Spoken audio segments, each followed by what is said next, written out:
محمد شريف ده يا جماعه انا يعني بص، اقول ايه؟ حسبي الله ونعم الوكيل في اللي رجعه النادي الاهلي. حسبي الله ونعم الوكيل في اللي رجع محمد شريف النادي الاهلي. الولد تبص له الكوره كده يجي رايح كده، تبصها له كده يجي رايح كده، ما تفهمش بيهرب من الكوره، ما تفهمش عقليته هو بيلعب بلاي ستيشن. انا مش عارف يعني محمد شريف ده راجل ذهنه ده ما فيهوش حق بربع جنيه كوره. من الاخر، الراجل مش حاسس بالمركز اللي بيلعب فيه، مش حاسس بالمكان اللي هو موجود فيه. طاهر محمد طاهر يديله الكرة كده تلاقيه يجي هو رايح كده، المفروض يلعبها له كده يجي هو رايح كده. راجل ده احساس بالمكان، احساس بالمكان اللي هو واقف فيه في الملعب. لاعب مش محضر، مش مركز، لاعب خارج الفورمه. بصراحه حسبي الله ونعم الوكيل في اللي جاب محمد شريف النادي الاهلي. من الاخر يعني. اللهم صل وسلم وزد وبارك على سيدنا محمد عليه افضل الصلاه واتم التسليم. يا حبيبي يا رسول الله، اخويا وحبيبي يوسف محمد، صباح الفل عليك يا يوسف. عامل ايه؟ طبعا صدمه، صدمه كبيره جدا جدا جدا لجمهور النادي الاهلي كله. كل الناس زعلانه، كل الناس متضايقه، كل الناس مخنوقه، كل الناس غضبانه. الامر صعب جدا جدا جدا على جمهور النادي الاهلي. ولكن لو انت رجعت للفيديوهات بتاعتي امبارح واول امبارح، قلت لك كلمتين اتنين بس حبيبي يا يوسف. لا لا يا عم الحاج، بص انت وافقت خلاص، انت وافقت خلاص. انما بقى حبيبي يا مازن، اللعيبه ديت وبطوله كاس الرابطه كشفت لعيبه كبيره جدا كانت عامله زي الموظفه في النادي الاهلي. لعيبه كتيره جدا بيأدوا دور الموظف في النادي الاهلي، ولا لهم اي وجود، ولا انت حاسس بوجودهم. هو بيجي من الدار الصبح داخل النادي الاهلي ايه، داخل التدريب، وهو طالع خارج من التدريب وخلاص، وبيقبض فلوس وخلاص، واسمه في البطاقه لاعب في النادي الاهلي، وفي السي في بتاعه لعبت مع النادي الاهلي وخدت كام بطوله مع النادي الاهلي. هو ده المسمى الوظيفي بتاعه والسي في بتاعه. انما تيجي كاداء وكانتاج وكقيمه، لا، ما بيعملش اي حاجه. وعموما يا جماعه هي ديت مباريات كاس مصر يعني، دي مش حاجه جديده. الاهلي قبل كده برضه خسر من بترول اسيوط وخرج، خسر من غزل السويس وخرج، الزمالك قبل كده خسر من بني عبيد وخرج. فالامر ده بيتكرر كتير جدا في دور ال 32. ولكن انا اللي مزعلني ان انا ما لعبتش، ما اديتش، ما ضيعتش فرص. انا ما كانش ليه اي وجود في المباراه، المدير الفني ما كانش ليه اي بصمه في اللقاء. اللعيبه الكبيره اللي انت كنت حاطط امال كبيره جدا عليها ان هم يفرقوا معاك تايهين، مش مركزين. حسين الشحات نازل امبارح كل كوره يبصيها للمدافع بتاع المصرية الاتصالات، ده اللي المفروض اللي هو اللاعب يعني اللي هيقلب لك الدنيا. فللاسف خرج النادي الاهلي من كاس مصر. وطبعا لعيبه كتيره جدا هتمشي بعد كاس مصر ده، لعيبه كتيره جدا انكشفت.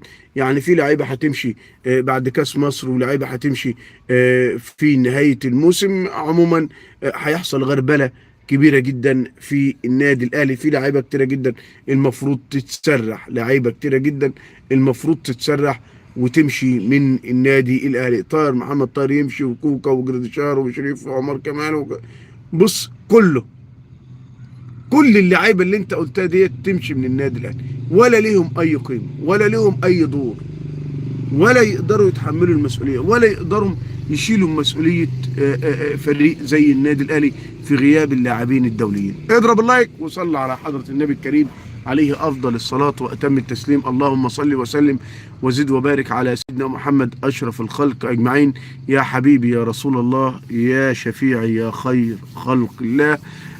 عايز اتكلم كمان عن منتخب مصر. والله العظيم الواحد اتعكنن، الواحد قرفان. منتخب مصر عنده مباراة بكرة، صح؟ بكرة اعتقد الساعة 6 هي يعني، مباراة مصر وانجولا. عايز اقول لك ان اللعيبة البدلاء هم اللي هيلعبوا بكرة، اللعيبة البدلاء هم اللي هيلعبوا بكرة. تشكيل منتخب مصر بكرة يا جماعة هيكون في مفاجآت كتيرة جدا، هيكون في مفاجآت كتيرة جدا، مفاجآت بالجملة يعني. يعني ايه يا كابتن حمدي؟ يعني هتلاقي مصطفى شوبير في حراسة المرمى، تمام. هتلاقي باك يمين احمد عيد، تمام. هتلاقي باك شمال احمد فتوح، تمام. هتلاقي قلبين دفاع حسام عبد المجيد مثلا ومعاه رامي ربيعه، او حسام عبد المجيد ومعاه خالد صبحي، تمام. هيكون ثلاثة في نص الملعب، ممكن مروان عطية وحمدي فتحي يريحهم بنسبة كبيرة جدا يعني. ممكن نشوف إمام عاشور إن شاء الله بتغلب منتخب مصر. أخويا وحبيبي كلون، صباح الفل عليك. طب أنت عايز يعني منتخب مصر يخسر ولا يكسب؟ بس عشان يعني مش واخد بالي حضرتك عايز إيه من التعليق يعني. صباح الفل عليك يا حبيبي. فاللايكات يا جماعه والقلوب الحمراء، استاذن الناس المحترمه اللي موجوده معانا في اللايف تضرب اللايك. بكره برضه هتشوف لاعب زي ابراهيم عادل، هنشوف اسامه فيصل، هنشوف مصطفى محمد، هنشوف ممكن وارد جدا مصطفى فتحي، يعني لاعيبه كتيره جدا، ممكن صلاح محسن.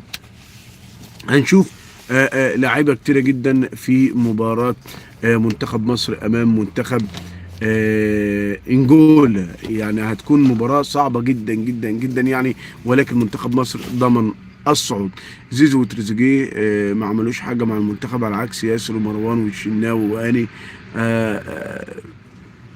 يعني المنتخب كان بيقدم مباراة دفاعية من الدرجة الأولى أمام منتخب جنوب أفريقيا بسبب الطرد بتاع محمد هاني، بسبب الطرد بتاع محمد هاني. فعشان كده دور محمود حسن تريزيجيه ودور احمد السيد زيزو ما كانش واضح في الاداء الهجومي في المباراه الاولى امام زيمبابوي، او المباراه الثانيه ضد جنوب افريقيا يعني.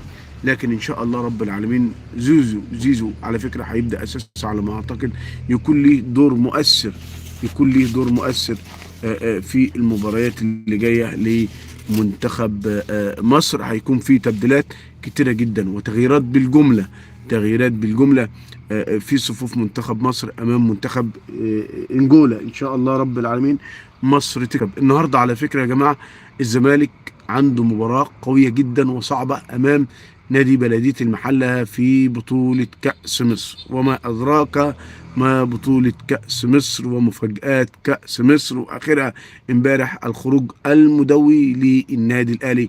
نادي الزمالك كمان يعني أنا مش عايز أقول لك، أنا كنت امبارح برضو متوقع خروج النادي الأهلي، وكنت قلقان، وقلت في اللايف أكتر من مرة الأهلي بيخشى مفاجآت كأس مصر، ووارد جدا، والكورة لا تعترف إلا بالمجهود وبالعرق يعني ما مش بالتاريخ ومش بالأسماء.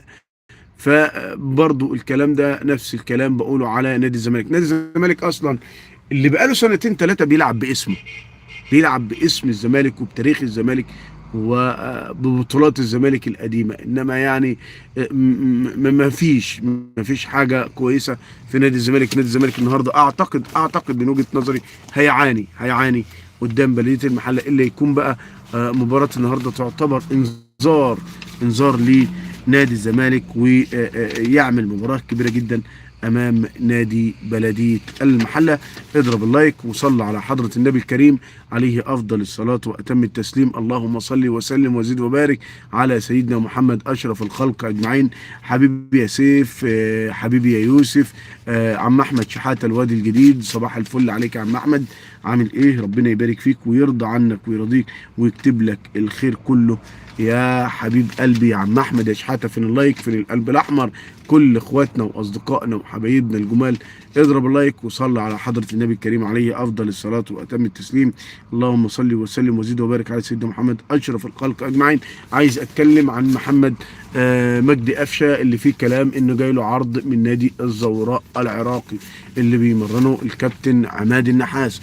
انا سالت يا جماعه هل فعلا في عرض وصل النادي الاهلي من نادي الزوراء العراقي للتعاقد مع محمد مجدي قفشه؟ قال لك لا، قال لك لا، مفيش عرض رسمي من الزوراء العراقي لمحمد مجدي قفشه.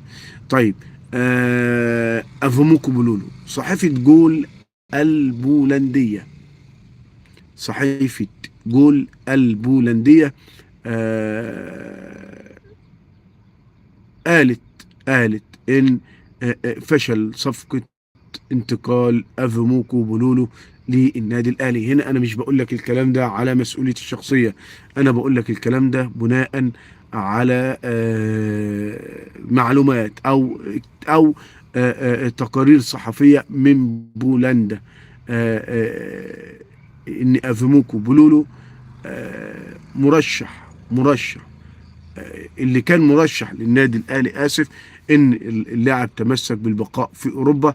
والكلام ده مش على مسؤوليتي الشخصيه، او مش انا اللي بقول لك عليه، ده اللي بيقول هو صحيفه جول البولنديه، اللي اعلنت ان افموكو بولولو اللاعب رفض الانضمام للنادي الاهلي. انما اللي عندنا في النادي الاهلي ان اللاعب قريب جدا جدا جدا، وما اعتقدش كمان ان الكابتن سيد عبد الحفيظ ان ممكن يغامر ويروح ويسافر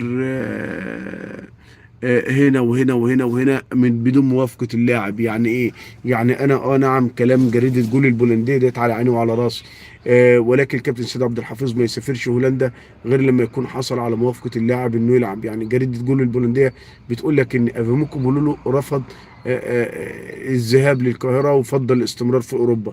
انا بقول لك بقى الكابتن سيد عبد الحفيظ ما يسافرش من هنا لحد هولندا عشان يتفاوض مع ده او مع ده او مع ده بدون موافقة اللاعب. يعني انت عايز اكلمك الاول، انت في نية عندك تيجي تلعب القاهرة، موافق، يبقى اذا اتحرك واروح واستفسر واقعد واتكلم واعرض وتعرض عليا ونحل القصه والحدوته. انما لاعب ما عندوش رغبه من الاول انه يجي القاهره، فلا، ما يسافرش ولا اقعد معاه. فجريده جول البولنديه بتقول لك ان اللاعب غير وجهه نظره ويفضل البقاء في اوروبا، وانه ينهي مسيرته في اوروبا. وانا ما اعتقدش الكلام ده مظبوط. اضرب اللايك وصلي على حضره النبي الكريم عليه افضل الصلاه واتم التسليم. اللهم صل وسلم وزد وبارك على سيدنا محمد اشرف الخلق اجمعين. عايز اتكلم عن محمد علي بن رمضان. اصابه محمد علي بن رمضان اللاعب التونسي، امبارح كانت مباراه نيجيريا وتونس، خسر طبعا المنتخب التونسي.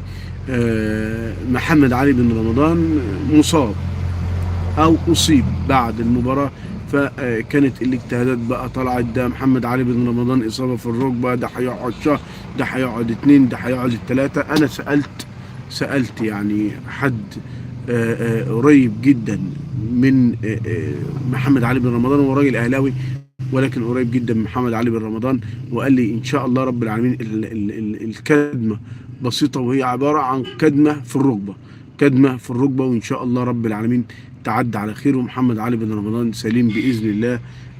لكن يعني ما فيش خطوره. قال لك لا، ما فيش خطوره على محمد علي بن رمضان، ومحمد علي بن رمضان ان شاء الله رب العالمين بخير، وما فيش حاجه هتاثر على مشواره ده. يعني ايه التقارير الاوليه عن اصابه محمد علي بن رمضان؟ قال لك كدمه في الركبه، وان شاء الله رب العالمين محمد علي بن رمضان يكون موجود ويكمل البطولة على خير مع منتخب تونس. فده عن إصابة محمد علي بن رمضان، إصابة خفيفة إن شاء الله رب العالمين. يعني أخويا وحبيبي هيدنج بقول يا جماعة شخص ولا 25 شخص عمل لايك. ربنا يبارك فيك يا حبيبي، ربنا يبارك فيك يا صديقي. صباح الفل، صباح الجمال، صباح السعادة عليك يا أحلى وأجمل أخ في الدنيا كلها. ربنا يرضى عنك ويرضيك ويكتب لك الخير كله والسعادة والفرح كله. صديقي وحبيبي الغالي هولدنج انترناشونال، صباح الفل عليك يا حبيبي. ألف شكر طبعا على دعمك الكبير أخويا وحبيبي وصديقي الغالي. صباح الخير عم أحمد شحاتة، كل الناس المحترمة اللي كانت موجودة معانا. فأنا عايز أقول لجمهور النادي الأهلي ما يقش على إصابة محمد علي بن رمضان. إصابته إن شاء الله رب العالمين بسيطة حسب التقارير الأولية. يعني أكيد برضو هنطمن أكتر وأكتر على محمد علي بن رمضان في الساعات اللي جاية إن شاء الله رب العالمين. يعني منتخب مصر عنده مباراة قوية جدا بكرة أمام منتخب إنجولا. على فكرة يا جماعة على ما أعتقد منتخب إنجولا عنده أمل برضو إن هو يكسب منتخب مصر. يبقى هنشوف يعني ممكن يصعد أحسن توالت ولا حاجة، هنشوف لسه قصة منتخب إنجولا وعايز مننا إيه وإحنا عايزين منه إيه. إحنا عايزين المباراة تخرج بخير، واحنا كده ضمننا الصعود اول مجموعه ان شاء الله رب العالمين. يعني البطولة لسه هيكون فيها مفاجآت كبيرة جدا. ده اللي هنشوفه وهنعرفه الايام اللي جاية ان شاء الله رب العالمين. الزلزال طبعا بتاع النادي الاهلي ده لازم هيكون ليه توابع، هيكون ليه توابع. زلزال النادي الاهلي ده وخساره النادي الاهلي امام المصريه للاتصالات النهارده مباراه صعبه جدا. وانا لما اقول لك صعبه ما تراجعش ورايا. الزمالك عنده مباراه صعبه ومباراه قويه امام بلديه المحله، امام بلديه المحله في كاس مصر، وما ادراك ما كاس مصر. بشكر كل الناس المحترمه والناس الجميله والناس الغاليه والناس الحلوه اللي كانت موجوده معانا في اللايف الجميل ده. بشكركم شكرا جزيلا، والسلام عليكم ورحمه الله وبركاته.